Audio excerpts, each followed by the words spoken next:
지난주일 우리는 소위문답 29문과 30문에서 우리가 그리스도의 구속에 어떻게 참여하는가, 그리스도의 성신님께서 그리스도의 구속을 우리에게 어떻게 적용하시는가를 생각하였습니다. 우리가 이 진리를 다룰 수 있는 것은, 배울 수 있는 것은 예수님이 우리를 위하시는 그리스도로 세상에 오셨고 우리를 위하여 십자가를 지시며 부활하신 그 사실 덕분입니다. 그리스도께서 우리를 위하여 구속을 이루지 아니하셨다면 우리가 그분의 구속에 참여할 길이 없습니다. 그처럼 그리스도께서 우리를 위하여 구속을 이루셨으므로 우리가 그 구속에 참여할 수 있게 하시려고 아버지께 성신을 받아서 그리스도의 영으로 우리에게 부어 주셨습니다. 잘 아시고 계시겠지만은 오순절의 성신이 그리스도의 영으로 강림하시니까 그리스도의 몸인 교회가 세워졌습니다. 교회가 그리스도의 몸이고 신자가 그리스도의 지체라고 하는 표현은 우리의 구원이 그리스도와 연합해 있음을 생생하게 보여주는 것입니다. 에베소서 4장 15절과 16절을 읽겠습니다. 오직 사랑 안에서 참된 것을 하여 혹은 말하여 범사에 그에게까지 자랄지라. 그는 머리니 곧 그리스도라. 그에게서 온몸이 각 마디를 통하여 도움을 입음으로 연락하고 상합하여 각 지체의 분량대로 역사하여 그 몸을 자라게 하며 사랑 안에서 스스로 세우느니라.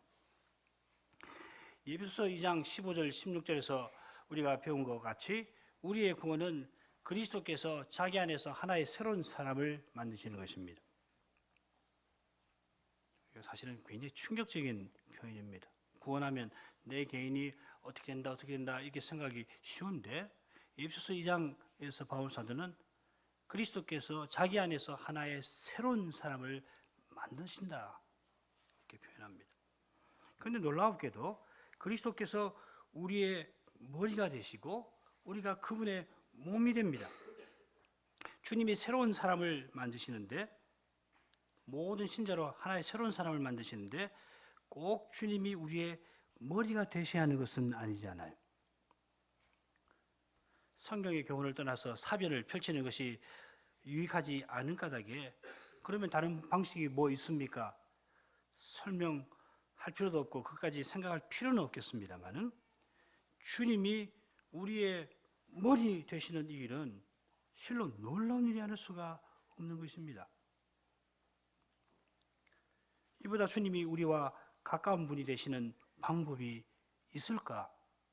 우리로서는 알 수 없습니다. 그처럼 바로 이 사실에 우리의 구원이 실로 감사하고 복스러운 면이 있습니다. 우리의 구원은 그리스도를 떠나서 불가능합니다. 그런 까닭에 우리의 구원은 그리스도의 구속에 참여하는 것이라든지 우리가 그리스도와 교제하는 거기에 우리의 구원이 있다 표현을 할 수가 있는 겁니다. 단적으로 말씀드려서 우리의 구원은 그리스도를 얻는 것입니다. 우리의 구원은 그리스도 안에 있는 것입니다. 영원히 그리스도께서 우리를 사랑하셔서 자기의 목숨을 버리신 까닭에 우리가 구원에 이르렀습니다. 지금도 그리스도께서 우리를 사랑하셔서 주님 안에 있는 의를 우리의 것으로 돌려주시고 믿는 우리에게 부활 생명을 내려주시는 까닭에 우리가 구원에서 탈락되지 아니합니다. 우리가 스스로 생각을 해볼 때 내가 정말 믿는 사람인가? 내가 정말 믿는 사람이라고 할 수 있는가? 의문을 갖지 않을 수 없는 그런 상태에 있을지라도 그 의문을 갖는 사실 자체가 실은 주님이 성신과 말씀으로 우리를 붙들어 주시는 사실 위에서 가능한 거예요. 우리로서 절망스럽죠. 왜 내가 이 모양인가? 내 믿음이 왜 이 모양인가? 나는 왜 주님을 사랑하지를 못하는가?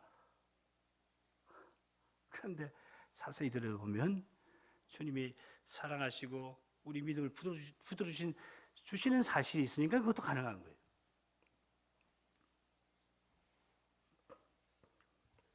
마찬가지로 우리가 어려운 현실에 처해 있을 때 우리 자신이나 우리가 사랑하는 이들에 대한 염려가 너무도 커서 어찌해야 될까? 사람이니까 엄두가 나지 아니하는 그때에 우리를 사랑하셔서 자기 몸을 버리신 그리스도를 바라보아야 합니다. 십자가에 달리신 그리스도에게서 우리를 구원하시겠다고 맹세까지 하신 하나님의 사랑을 기억하셔야 합니다. 그러면 우리의 현실은 적어도 달리 보일 겁니다. 그런데 현실을 달리 보는 이것 자체가 이미 우리의 현실이 달라진 것 아니고 뭡니까? 우리가 우리의 현실 위를 바라보는 것 자체가 우리 자신이 달라진 것을 가리키는 거 아니에요. 여전히 우리가 어려움을 겪지만 슬퍼하는 우리 곁에 주님이 계시는 것을 깨닫는 것보다 우리 현실에서 더 중요한 게 뭡니까? 풍랑이는 바다에서 죽음의 공포에 사로잡혔던 제자들에게 가장 중대한 문제는 그 배에 주님이 그들과 함께 계시는 것을 보지 못하고 하늘 아버지를 의지해서 단잠을 주무시는 그 주님을 보지 못한 것 아니고 무엇입니까? 함께 하시는 주님을 보지 못하는 이것보다 현실을 바라보는, 현실을 대하는 일에서 근본적인 문제가 이거 말고 이보다 더 근본적인 문제가 어디 있습니까? 새해가 환히 밝았습니다마는 이 새해를 그야말로 새 해가 되게 하는 것은 달력도 아니고 우리의 마음가짐도 아니고 우리의 결심도 아니고 부활하신 주님이 성신과 말씀으로 주님의 교회를 친히 이제도 세워나가시는 바로 그 일입니다. 그 주님에게서 주님이 주님의 교회를 친히 세워나가시는 그 사실에서 우리가 우리 현실을 바라보는 참된 빛이 비치는 거예요. 올해 우리가 어떤 일을 겪을지 알 수 없지요. 사람이니까 알 수가 없습니다만은 우리가 그 어떤 현실에 처한다 할지라도 이 주님을 바라보도록 힘써야 할 겁니다. 주님이 우리들의 현실을 바로 보게 하실 뿐만 아니라 주님은 더구나 우리 현실로 그 현실에서 우리를 친히 이끌어 주시는 분이십니다. 이제 31문으로 나아가서 성신님이 구속을 적용하시는 여러 순서 가운데 첫 번째 효력 있는 부르심에 관해서 살펴보겠습니다. 31문 함께 묻고 답해 보도록 하겠습니다. 31문 효력 있는 부르심이 무엇입니까?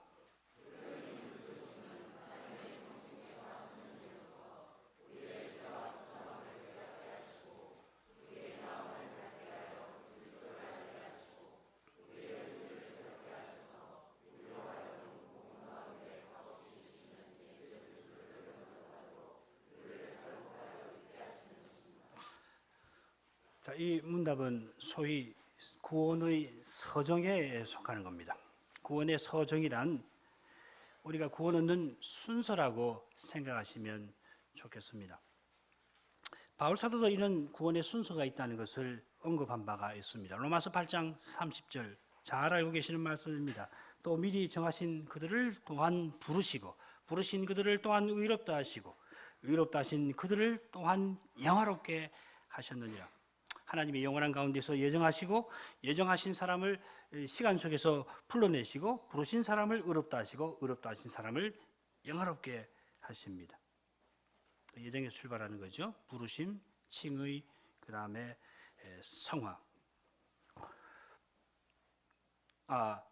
부르신 소명이죠. 소명, 의롭다, 칭의, 그 다음에 영화. 물론 여기서 사도는 하나님께서 행하시는 면들만을 언급하고 있습니다. 신학자들은 믿음과 회개, 성화, 그리고 견인 이런 측면들을 포함해서 시간적이고 특별히 논리적인 순서로 구원의 순서를 구원의 서정을 제시합니다. 학자마다 강조하는 면이 달라서 그 순서가 조금씩은 다릅니다. 그렇지만 대체로 가장 일반적으로는 부르심, 중생, 믿음, 회개. 믿음과 회개는 사실 붙어 있습니다. 그리고 칭의, 의롭다 하심이고 그 다음에 거룩하게 하심, 그 사이에 양자로 삼으심을 포함시키기도 하고 그 다음에 견인, 그리고 영화. 아까 제가 성화라고 했으면 잘못 말했습니다. 영화. 이런 차례로 이어지는 구원의 순서에 관해서 대체로 들어보셨을 겁니다. 신학자들이 성경을 깊이 연구해서 하나님의 구원이 어떠한 순서로 이루어지는가를 설명한 것이니까 이 구원의 서정을 잘 배우면은 우리의 구원에 대해서 깨닫는 바가 틀림없이 많습니다. 그런데 우리가 잊지 말아야 할 점이 한두 가지가 있습니다. 구원의 이 서정에 등장하는 모든 은덕들은 모두가 그리스도와 연결되어 있다는 이 점입니다. 조금 전에 로마서 8장 30절을 우리가 읽었습니다만은 바로 앞에 무슨 말씀이 나오냐면은 그 아들의 형상을 본받게 하시려고 우리를 미리 예정하셨다 하고서 30절로 이어지는 겁니다. 그러니까 30절만 딱 떼놓으면 안 되고 29절과 딱 붙여서 읽어야 합니다. 그리스도께서 많은 형제들 가운데 맏아들이 되게 하려 하십니다 하고서 우리의 구원을 설명하는 겁니다. 간단히 말씀드려서 구원은 그리스도와 연합되는 것이고 구원의 목적은 그리스도와 같아지는 것이고 구원의 과정은 그리스도를 본받는 것이다. 이렇게 표현할 수가 있습니다. 바로 이것이 우리의 구원이 어떤 순서적 논리적인 순서로 이루어지는가 하는 것보다도 언제든지 중요한 내용이고 잊지 말아야 할 점입니다. 사실 이 구원이 어떤 순서로 이루어지는가 아마 책들 읽어보시면 굉장히 알기 어렵구나. 어떤 것은 사람이 헤아릴 수 없구나. 하나님 말씀 가지고도 풀 수 없는 문제들이 많구나 하는 것을 아실 겁니다. 그런 복잡한 논의에 굳이 들어가지 않더라도 그리스도와 연합된 것 이것으로서 답을 찾으시면 언제든지 건전하고 유익합니다. 다음으로 구원의 서정은 논리적 순서처럼 생각하기보다 우리가 그리스도와 연합되는 것과 관련된 여러 면면들로 보는 것이 좋습니다.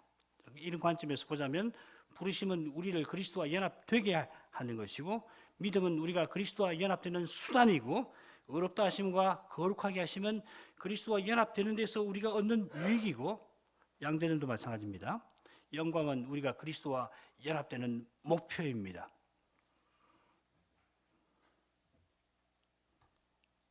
자, 이런 기본적인 내용 위에서 31문에서 우리는 세 가지 주제를 생각하겠습니다. 첫째로 이 효력 있는 부르심은 성신 하나님의 일입니다. 둘째로 성신은 말씀으로 우리를 불러서 우리를 거듭나게 하십니다. 중생이죠. 셋째로 성신님이 우리를 불러서 그리스도를 믿게 하십니다. 그러니까 31문에서 효력 있는 부르심이라는 제목 아래 이 부르심을 포함해서 세 가지 이 내용이 다뤄져 있습니다. 중생과 믿음은 효력 있는 부르심의 결과로서 이 31문에 다루어져 있는 것입니다. 첫째 주제로 가죠. 성신께서는 말씀으로 우리를 부르십니다. 대유리문답 67문을 보면은 그분의 말씀과 성신으로 그들을 구원하여 그리스도에게로 이끄신다 이렇게 표현하고 있는데 데살로니가 후서 2장 13절 14절을 읽어보도록 하겠습니다.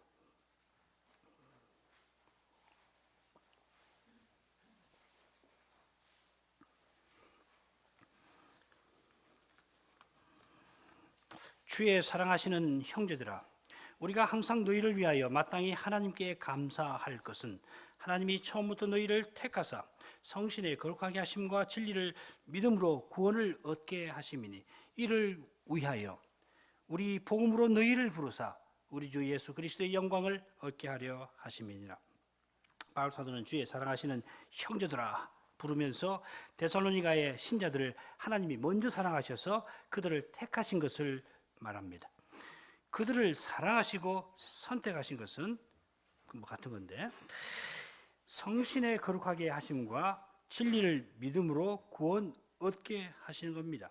성신의 거룩하게 하심과 진리를 믿음이라 이 순서에 주목해 보십시오. 여러분들이 흔히 하는 구원의 수정하고 순서가 좀 다르다 느낌이 드실 겁니다. 그러니까 그런 순서는 참고로 하는 겁니다.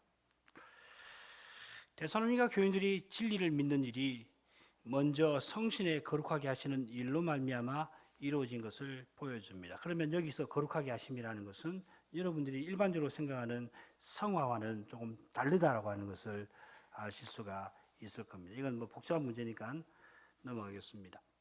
하나님께서 이 선택을 그러면 어떻게 이루십니까?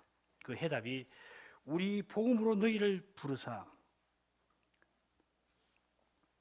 그러니까 데살로니가 후서 여기에 성신에 거룩하게 하신다라고 하는 것은 우리가 성화에서 공부를 할 텐데 단정적, 확정적 성화라고 하는 것이라고 알아두시면 되겠습니다.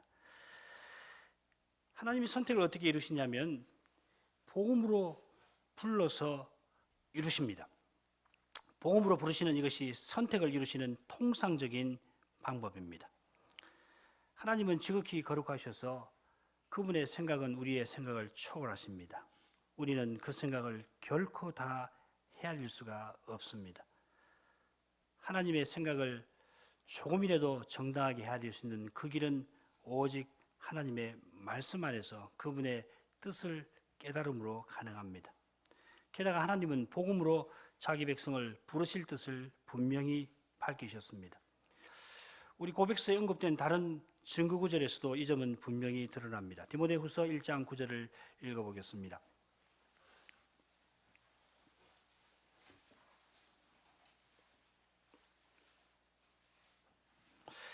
1장 9절 하나님이 우리를 구원하사 거룩하신 부르심으로 부르심은 우리의 행위대로 하심이 아니요 오직 자기의 뜻과 영원한 때 전부터 그리스도 예수 안에서 우리에게 주신 은혜대로 하심이라. 하나님이 구원하사 부르셨다 했는데 하나님이 우리를 부르셨다는 것은 우리를 구원하신 것입니다. 우리는 하나님을 멀리하였지만은 우리는 하나님을 향해 자꾸 도망가는 거예요.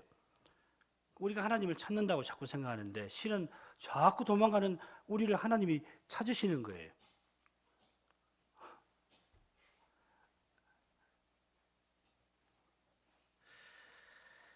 우리는 하나님을 멀리하지만은 그런 우리를 하나님께서 하나님의 의존으로 그 설화로 가까이 불러 주십니다.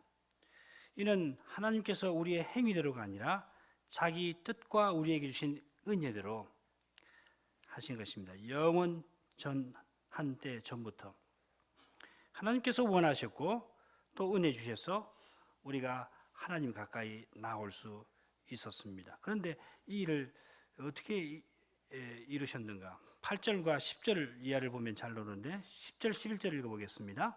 이제는 우리 구주 그리스도 예수의 나타나심으로 말미암아 나타났으니 저는 사망을 패하시고 복음으로써 생명과 썩지 아니할 것을 드러내신지라. 내가 이 복음을 위하여 반포자와 사도와 교사로 세우심을 입었노라.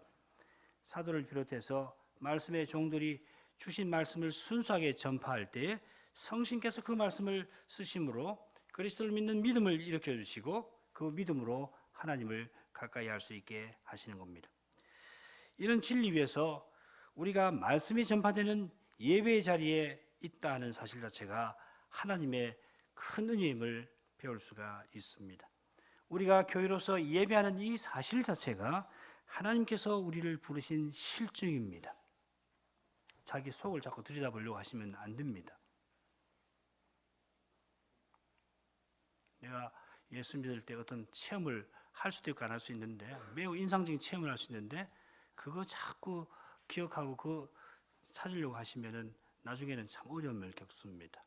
객관적으로 하나님을 예배하는 자리에 나와서 하나님 말씀이 선포되는 그 자리에 있다 하는 이 객관적인 사실을 주의해서 보셔야 하는 겁니다. 우리가 주님의 교회로 서서 나가는 이게 얼마나 중요한 증거인지 모릅니다. 우리가 거룩한 교회로 존재하고 거룩한 교회로서 참되게 예배한다면은 그러면 우리의 구원에 대한 확신이 우리 속에서 견고해질 겁니다. 새해에도 이 은혜를 겸손히 간절히 구해야 할 것입니다. 아울러서 우리 자녀 세대에도 거룩한 교회가 이곳에 모여서 하나님 말씀으로 거룩한 사유로 서서 나가게 해주실 것을 우리가 새해에도 기도해야겠습니다. 그 세대의 교회를 위해서 순수하게 말씀 전하는 그런 사람을 세워주시고 그 교회가 전파된 말씀을 겸손히 받는 회중으로 서나가게 해달라고 기도해야 합니다. 우리가 이런 기도로서 하나님의 이름을 부르는 바로 거기서 우리의 구원이 이루어지는 것입니다. 성신께서 말씀으로 효력 있게 부르실 때 죄와 허물로 죽은 우리를 살려 주셨습니다. 베드로전서 1장 22절 23절을 읽겠습니다.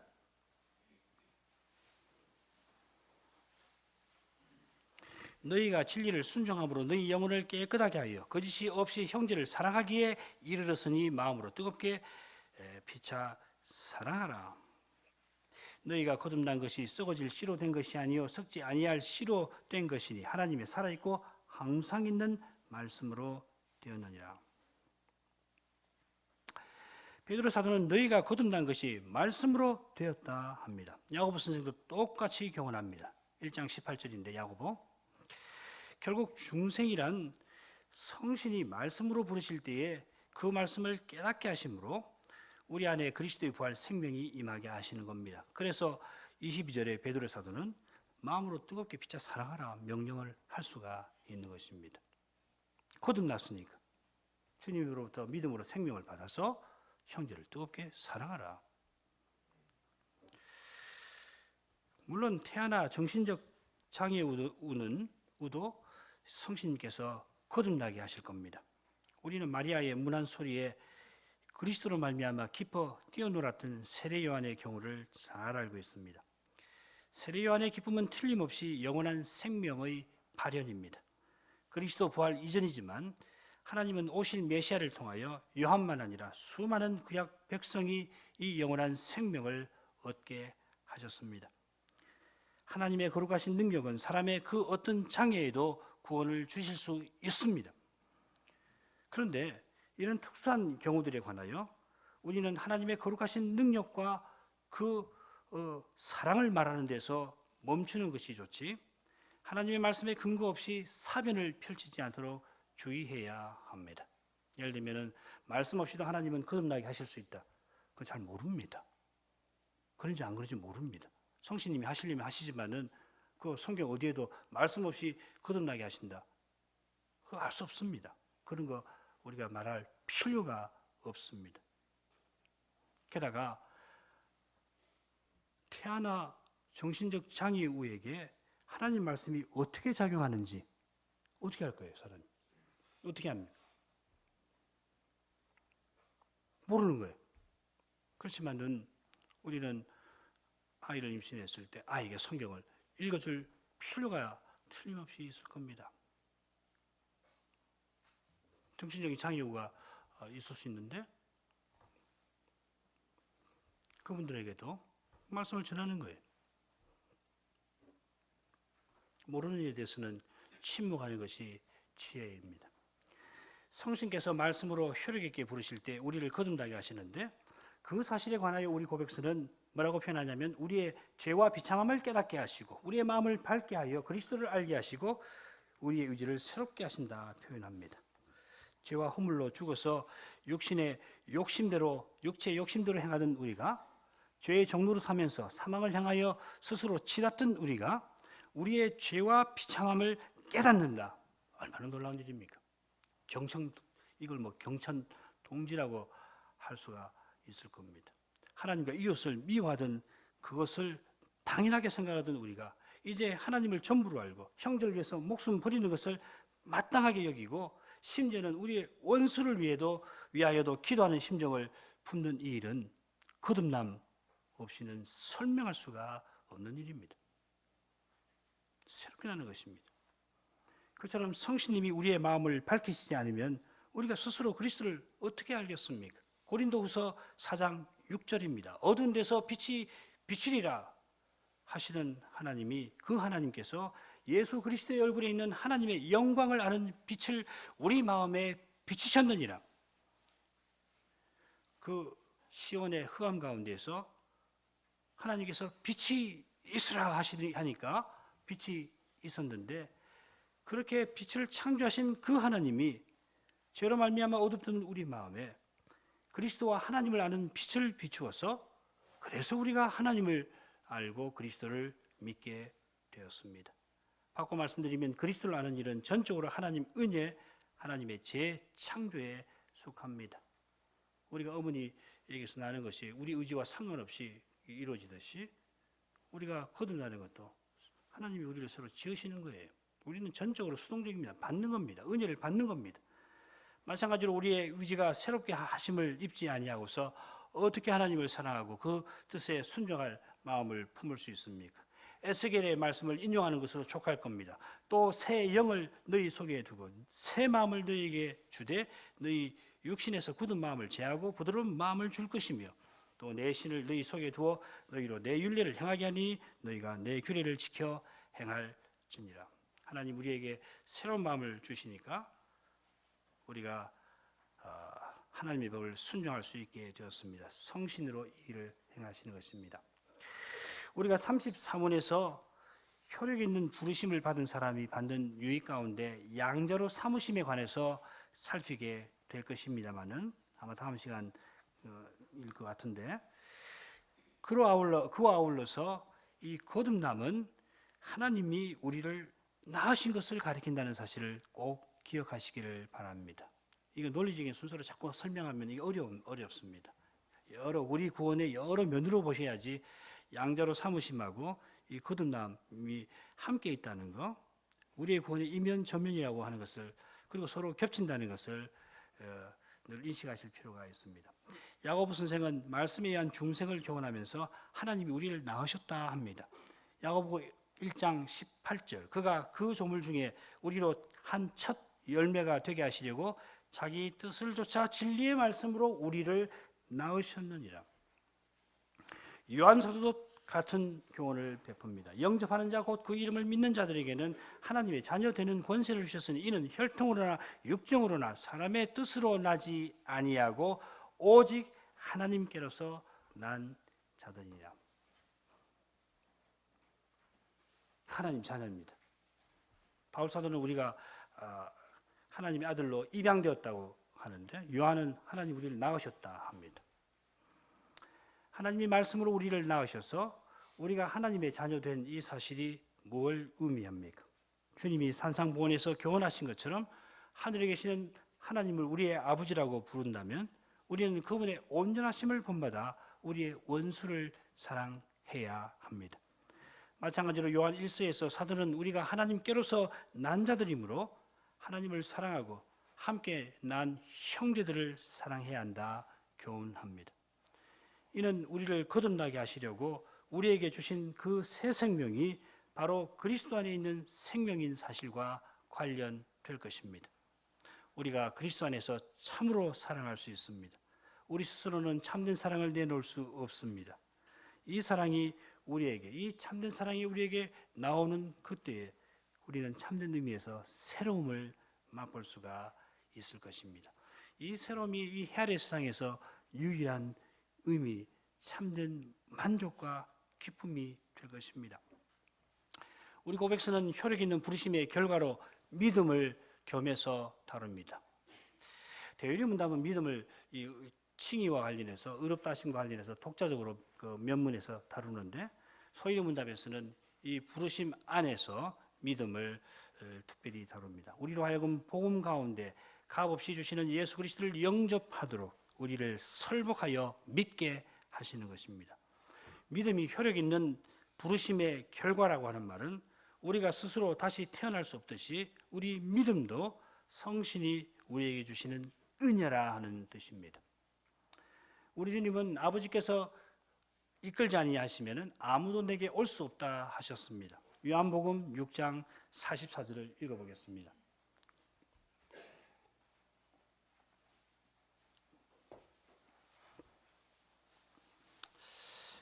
나를 보내신 아버지께서 이끌지 아니하면 아무도 내게 올 수 없으니 오는 그를 내가 마지막 날에 다시 살리리라. 이 말씀부터 50절까지 하나의 단락을 이루는데 이 단락을 위에서 보면은 내게 온다 하는 말은 나를 믿는다는 말하고 같습니다. 지금 그 설명해 드리려고 도표를 굳이 제가 붙여 놓았습니다. 주님을 믿는 자는 영생을 가졌다고 47절에 말씀하십니다. 이 말씀에 비춰보면 주님에게 오는 것은 주님을 믿는 것을 가리킵니다. 그런데 사람이 스스로 주님에게 올 수 없고 아버지께서 주님에게 이끌어 주셔야 합니다. 바꿔 말씀드리면 우리가 믿는 것은 아버지께서 성신으로 거듭나게 해주시는 결과입니다. 물론 성신은 그리스도의 말씀으로 우리를 거듭나게 하십니다. 그러므로 우리가 그리스도의 복음을 듣는 자리에 이르렀다 하는 이 사실이 결코 작은 일이 아니겠습니다.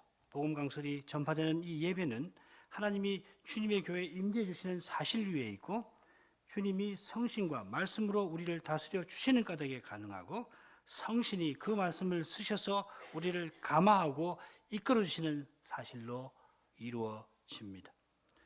우리가 겸손히 하나님 은혜를 구하는 태도로 착하고 좋은 마음을 품고서 이 복음 강설을 듣는다면은 성신은 틀림없이 말씀을 바르게 깨달아 견고한 믿음에 이르도록 우리에게 복 주실 겁니다. 우리가 간절한 심정으로 착하고 좋은 마음을 구하고 순수한 복음이 강단에서 전파되기를 위해서 기도한다면은 이 기도가 하나님께 외면당하지 않을 것입니다. 성신께서 혈육 있게 부르신 사람들은 거듭나고 그리스도를 믿어 그리스도와 연합되는데 그러면 그리스도 안에 있는 모든 은덕을 누립니다. 저희 문답은 이생에서 얻는 유익을 32문부터 36문까지 해서 그리고 죽을 때 얻는 유익을 37문에서 그리고 우리가 부활할 때 얻는 유익을 38문에서 이렇게 나누어서 가르치고 있습니다. 32문 가서 우리가 그리스도와 연합되어서 이생에서 얻는 유익이 무엇인가, 주된 유익이 무엇인가 세 가지인데 그거 오늘 개괄적으로 살펴보죠. 32문 가겠습니다. 혈육 있는 부르심을 받은 사람들이 이생에서 무슨 유익을 얻습니까?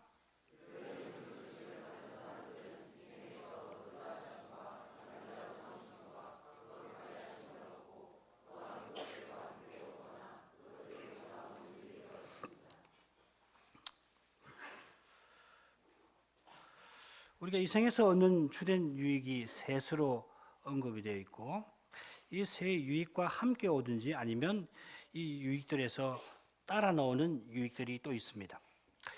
중요한 유익은 잘 아시는 대로 의롭다 하심, 그리고 양자로 삼아주심, 그리고 거룩하게 하심입니다. 칭의, 양자됨, 그 다음에 성화 이렇게 말할 수 있죠.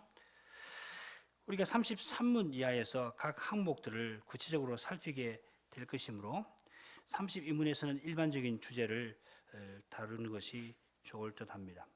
다음 시간에 또 조금 더 먼저 말씀드리고 의롭다 하심을 살필 건데 먼저 대리문답 69문에 나오는 표현에 주목하고 이 내용을 오늘 배우는 것으로 마칠 겁니다. 소유리문답은 혈육 있는 부르심을 받은 사람들이 이 생에서 얻는 유익이다 이렇게 표현을 했는데 대유리문답은 똑같은 내용을 조금 다르게 표현합니다. 보이지 않는 교회의 회원들이 은혜 가운데서 그리스도와 연합함은 그들이 그분의 중보 사역의 덕에 참여하는 것인데 이렇게 되어 있습니다. 교훈하고자 하는 내용은 똑같습니다만은 대유리문답은 우리가 얻는 유익이 그리스도와 연합함을 드러내는 것이다 하는 것이고 그리스도의 중보 사역의 덕에 참여하는 것이다 이렇게 가르치고 있습니다. 이 주제는 복습하는 시간에 우리가 살피게 되었습니다. 그리스도를 얻고 그리스도 안에 있는 사실, 그리스도와 교제하는 것, 그 결과로 그리스도의 인격과 그리스도의 영광을 나타내는 것, 이것이 우리에게 참된 유익이다 하는 겁니다. 바울 사도는 한마디로 말합니다. 내게 사는 것이 그리스도시니 죽는 것도 내게 유익함이라. 그리스도가 유익입니다. 그러므로 우리가 의롭다 하심과 양자 삼으심과 거룩하게 하심을 받는 것은 그리스도와 연합된 사실 덕분이고 이 모든 은덕들이 바로 그 연합에서 그리스도에게 나오는 것이고 그 그리스도에게 참여하는 것이라고 하는 것을 항상 기억하십시오. 1장 30절 고린도전서 1장 30절을 오늘 주로 생각하겠습니다. 너희는 하나님께로서 나서 그리스도 예수 안에 있고 예수는 하나님께로서 나와서 우리에게 지혜와 의로움과 거룩함과 구속함이 되셨으니. 바울 사도가 9절에서 고린도전서 1장 9절에서 하나님께서 우리를 부르신 목적을 뭐라고 그랬냐면 그의 아들 우리 주 예수 그리스도와 교제함이라고 교훈했는데 그렇게 교훈하는 근거를 여기 30절에 밝히고 있습니다. 너희는 하나님께로부터 나서 했는데 이 표현은 신자가 그리스도 안에 있는 그 이유를 가리킵니다. 우리가 그리스도 안에 있게 된 원인이나 이유가 우리 자신에게 있지 아니하고 오직 하나님께 있다 하는 말입니다. 30절을 둘러싸고 있는 29절 31절에서 아무 육체도 하나님 앞에서 자랑하지 말고 오직 주 안에서 자랑하라 하는 말씀과도 잘 어울립니다. 그러니까 이걸 조금 더 다르게 번역하면 오직 너희는 하나님 덕분에 그리스도 예수 안에 있다, 이렇게 번역해도 괜찮습니다. 아마 여러분 갖고 계시는 영어 번역 보면은 덕분에라고 했을 겁니다. 하나님 덕분에, 하나님 은혜로 우리가 그리스도 예수 안에 있는 것이 얼마나 자랑스러운 일인가. 예수 그리스도를 설명하는 그 다음 표현에서 잘 드러납니다. 사역을 읽어보겠습니다. 예수는 우리를 위하여 하나님께로서 오신 지혜 곧 의로움과 거룩함과 구속함이 되셨으니, 첫째로 우리에게도 나쁜 번역은 아닙니다만은 우리를 위하여 조금 더 좋은 듯 합니다. 그리스도는 우리를 위하시는 분이십니다. 예수님은 우리를 위해서 세상에 오셨고 우리를 위하여 십자가를 지시고 부활하셨습니다. 둘째로 그리스도는 하나님께로서 나오신 지혜이십니다. 오늘 읽은 고린도전서 1장에서 줄곧 다루는 주제가 바로 이것입니다. 바로 앞에 24절을 보시면 오직 부르심을 입은 자들에게는 유대인이나 헬라인이나 그리스도는 하나님의 능력이요 하나님의 지혜니라 교훈하고 있습니다. 하나님께서 세상에서 미련하고 약한 사람들을 불러 하나님의 능력과 지혜이신 그리스도 안에 있게 하셔서 이 세상에서 자기의 지혜와 힘을 자랑하는 교만한 자들을 부끄럽게 하십니다. 이게 우리 구원의 목적이라고 할 수 있습니다. 그런데 우리가 교만하면 안 되겠죠. 세상의 지혜자나 권세자는 십자가에 달리신 그리스도를 가리켜서 미련하다, 그리고 무력하다 조롱합니다마는 이 십자가에 달리신 그리스도를 통하여 하나님은 죄인을 구원하시는 참된 능력과 지혜를 드러내십니다. 이런 교훈 위에서 사도는 30절에 이르러 요약해서 그리스도를 가리켜 하나님께로서 오신 지혜라 이렇게 말씀하시는 겁니다. 그런 까닭에 의로움과 거룩함과 구속함은 이 지혜의 내용, 지혜와 능력 같은데 하나님의 지혜와 능력 그 내용을 설명하는 것으로 볼 수 있습니다. 그게 좋습니다. 그리스도는 하나님에게서 오신 지혜와 능력으로서 우리를 위하여 의로움과 거룩함과 구속함이 되셨습니다. 그리스도께서 우리를 위해서 하나님께로서 오신 의로움이신 이 까닭에 우리가 의롭다 하심을 얻습니다. 그리스도는 십자가에 달리셔서 하나님께 모든 순종을 들이시고 모든 죄값을 치르셨습니다. 하나님은 십자가에 달리신 그리스도를 부활시켜서 그를 의롭다 선언하십니다. 그리스도 안에는 완전한 의가 있습니다. 무한한 의가 있습니다. 우리가 믿음으로 그 그리스도와 연합된 까닭에 주님 안에 있는 완전한 의가 우리를 위한 의가 되었습니다. 하나님께서 그리스도의 의를 우리에게 전가시켜 주십니다. 그처럼 그리스도는 우리를 위하여 거룩함이 되셨습니다. 우리가 하나님을 가까이 하며 하나님 뜻을 이루어서 거룩한 삶을 살 수 있는 이유는 오직 그리스도 안에서 그리스도의 생명에 참여하는 것입니다. 그 이유입니다. 우리가 믿음으로 드러내는 거룩한 삶은 그저 윤리적인 삶이나 혹은 상식적이고 합리적인 삶이 아니라 그리스도의 그 생명을 살아내는 그런 것입니다. 비록 우리의 믿음이 연약한 까닭에 그리스도의 생명이 우리에게서 보일락 말락 할 수가 있습니다마는 설령 그럴지라도 하나님 눈앞에서는 그 작은 생명이라도 발휘할 때에 이건 이 세상에서 가장 도덕적인 사람이 보여주는 것보다도 하나님 앞에 더 고귀합니다. 하나님께서 그렇게 봐주시는 것이 아니라 사실이 그러한 것입니다. 그러므로 우리가 굳건한 믿음으로 함께 그리스도의 생명을 살아내어서 그야말로 그리스도의 몸과 지체로 서나간다면 얼마나 하나님의 영광이 우리에게서 드러나고 하나님은 얼마나 우리를 기뻐하시겠습니까? 우리의 마음은 얼마나 기쁘겠습니까? 과연 그렇지 않습니까? 이것이 바로 주 안에서 자랑하는 것입니다. 내게서 그리스도의 거룩한 인격과 사랑이 발휘되고 우리 가운데서 그리스도의 어떠하심과 영광이 드러날 때에 우리는 겸손히 주님의 영광을 찬송하고 하나님이 베푸신 은혜를 감사하지 않을 수가 없게 되는 겁니다. 그런데 우리가 하나님 은혜를 망각하고서 우리가 뭘 스스로 이룬 것처럼 우리 마음을 높인다면 어떻게 되겠습니까? 29절에서 경고하는 말씀이 바로 그것이 아니고 뭡니까? 인생은 실로 풀과 같은 그런 연약한 육체입니다. 하나님의 뜻을 이루는 것은 고사하고 살고 숨쉬고 기도하는 것조차도 매 순간 하나님이 주시는 모든 좋은 것에 의존해야 하는데 그런 연약한 인생이 스스로 뭘 이뤘다고 착각하고서 그런 자기를 자랑한다면 얼마나 미련한 것입니까? 그런데도 우리 모두는 사도의 이 경고가 언제든지 우리에게 절실한 것이라는 것을 익히 알고 있습니다. 우리 가운데 아무도 나는 이제 그런 경고 필요 없습니다 하고 말할 사람 아무도 없을 줄 압니다. 오히려 우리가 믿음의 길에 행하면 행할수록 우리는 겸손 또 겸손을 생각하게 되지 않습니까? 그처럼 믿음의 길을 바르게 행한 그 증거는 오직 그리스도를 더욱 고백하는 데 있지 않습니까? 우리 찬송에 있는 것처럼 예수님 아니시면 나는 살 수가 없습니다.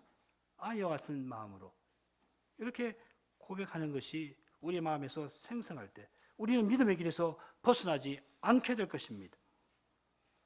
그리스도를 존귀케 하려는 심정이 조금이라도 옅어지고 사람을 높이려고 하는 마음이 조금이라도 두드러지면 당장에 회개해야 합니다.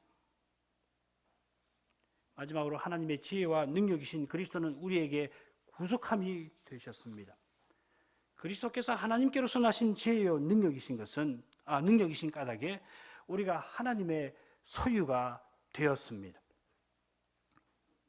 여러분, 십자가에서 도대체 무슨 일이 일어났습니까? 사람의 눈에는 십자가가 어떻게 보입니까? 모든 사람에게 버림받고 하나님에게도 버림받은 저주받은 한 사람이 보입니다. 멸시와 조롱 가운데서 서서히 죽어가는 한 사람이 보입니다. 미련하고 무력한 한 사람이 보입니다. 그러나 바로 거기서 바로 우리 눈에 미련하고 무력하게 보이는 바로 이분이 우리의 죄값을 다 치르셨습니다. 사랑의 아버지에게 버림을 당하심으로 놀랍게도 우리가 영원히 사랑받는 하나님의 자녀가 될 수 있게 하셨습니다. 우리의 모든 참된 유익, 우리가 참으로 이것이 나의 삶에, 나에게, 우리에게, 인류에게 유익하다고 말할 수 있는 것은 전부 그리스도 안에 있습니다. 그리스도를 떠나서는 우리가 아무것도 아닙니다. 사도는 이렇게 고백합니다. 그러나 무엇이든지 내게 유익하던 것을 내가 그리스도를 위하여 다 해로 여길 뿐더러 또한 모든 것을 해로 여김은 내 주 그리스도 예수를 아는 짓이 가장 고상함을 인함이라. 내가 그를 위하여 모든 것을 잃어버리고 배설물로 여김은 그리스도를 얻고 그 안에서 발견되려 함이니. 하나님이 우리에게 그리스도를 주셨습니다. 우리가 믿음으로 그리스도 안에 있습니다. 새해의 우리의 목표는 분명합니다. 이 그리스도를 위하여 모든 것은 내게 유익한 건 물론이고 모든 것, 온 세상이라도 해로 여기고서 힘을 다하여 이 그리스도를 알아가는 것입니다. 그리스도를 즐거워하는 것입니다. 우리가 새해 어떤 현실에 직면할지라도 여러분이 가정으로나 개인으로 어떤 어려운 현실에 직면하더라도 이것을 잊지 마시기를 바랍니다. 기도하겠습니다. 거룩하신 아버지, 이 새해 첫 주일에도 예수 그리스도를 배우게 하시니 이것이 참으로 감사옵나이다. 그리스도를 함께 알아가고 함께 그리스도 안에서 즐거워하도록 이 새해를 저에게 주신 줄 믿나이다. 시간만 아니라 우리에게 주신 모든 것이 오직 그리스도의 영광을 드러내기 위함인 것을 겸손히 고백하나이다. 이 새해도 저희가 인간의 연약함과 심지어 죄로 말미암아 어려운 현실을 실로 고통스럽고 슬픈 현실을 피하지 못하겠사오나 그러나 그리스도께서 성신으로 우리 안에 사시는 이 사실로 말미암아 이 현실에서도 이런 어려운 현실 가운데서도 그리스도를 존귀케 할 수 있기를 구하나이다. 예수님 이름으로 기도합니다. 아멘.